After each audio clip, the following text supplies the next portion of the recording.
Hey, it's Derek, and today I want to tackle a really important question. Should I make upgrades before I list? And if so, which ones are actually worth the money?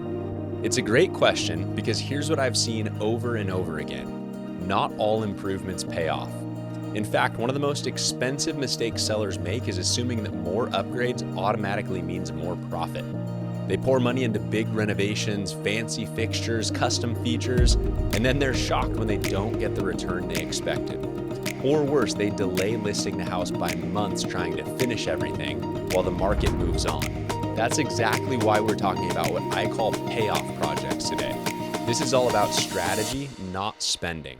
The goal isn't to blow your budget, it's to make your home stand out to buyers in all the right ways without draining your wallet or adding months to your timeline.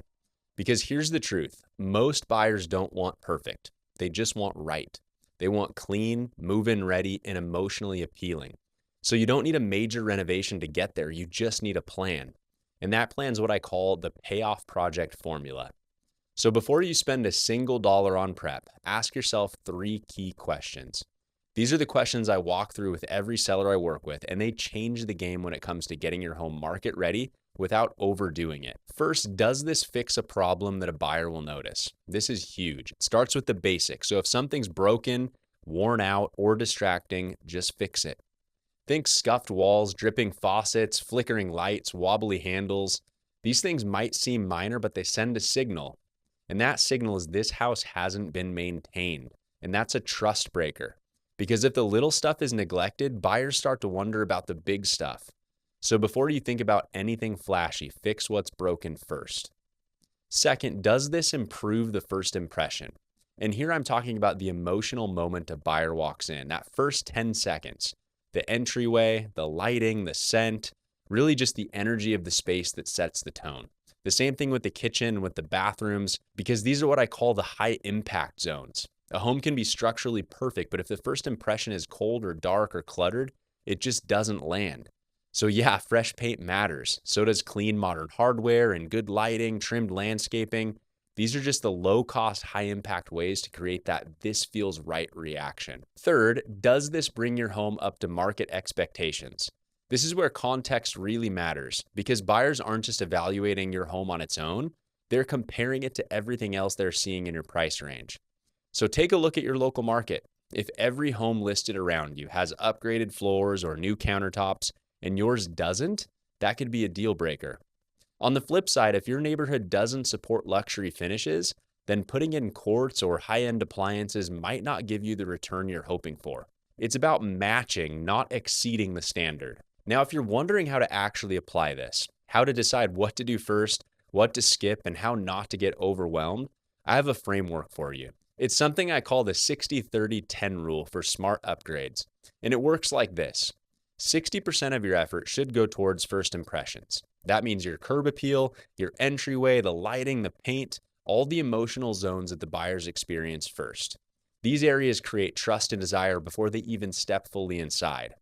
And that's where the majority of your focus should go. 30% should go towards fixing functional flaws. This is the stuff that feels broken even if it isn't. Squeaky doors, old dripping faucets, burned out bulbs, just the little things that are confidence killers for buyers. They don't feel safe making an offer if the house feels like it hasn't been cared for. And that last 10%, that's just a little wow factor. That's the candle in the kitchen, a great light fixture, or a dramatic mirror in the entryway. New house numbers would be an example of this. These things are small but personal, and it helps the home feel special, and that matters more than you might think. Now, if you're sitting there thinking, okay, but how do I know what my house needs? That's a great question, and it's exactly why I created the Prep for Profit quiz. It's really quick, just 2 minutes long, and it'll give you a personalized roadmap to what matters most in your home. You'll be able to see where your home already shines, where you might be losing value, and what to tackle first. You can find the link right below this video, and yes, it's totally free. So let's keep going. Once you've applied the 60-30-10 rule and made your priority list, the next question is which upgrades usually pay off and which ones don't. So let's talk about that.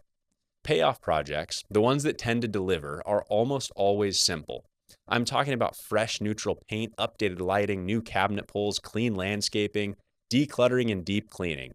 These are what I call refresh projects. They don't change the bones of the home, but they completely change how it feels to walk through it. On the other hand, the upgrades that often don't pay off are the big expensive ones.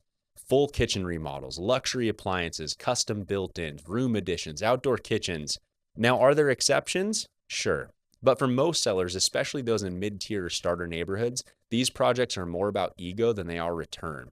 They're slow, they're costly, and more importantly, they often don't align with buyer expectations at your price point. Remember, the goal isn't to impress buyers with extravagance. It's to make them feel confident, excited, and emotionally connected to your house.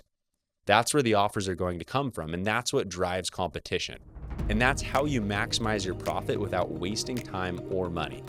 So here's the bottom line. Payoff projects are not about doing everything.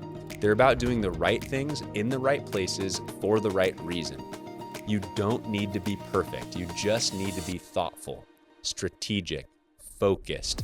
That's what creates results. And if you're ready to figure out exactly where your home stands, what buyers are going to see, what might hurt your sale, and what could give you the edge, go take the Prep for Profit quiz. You'll walk away with a clear, confident path that protects your timeline and boosts your bottom line.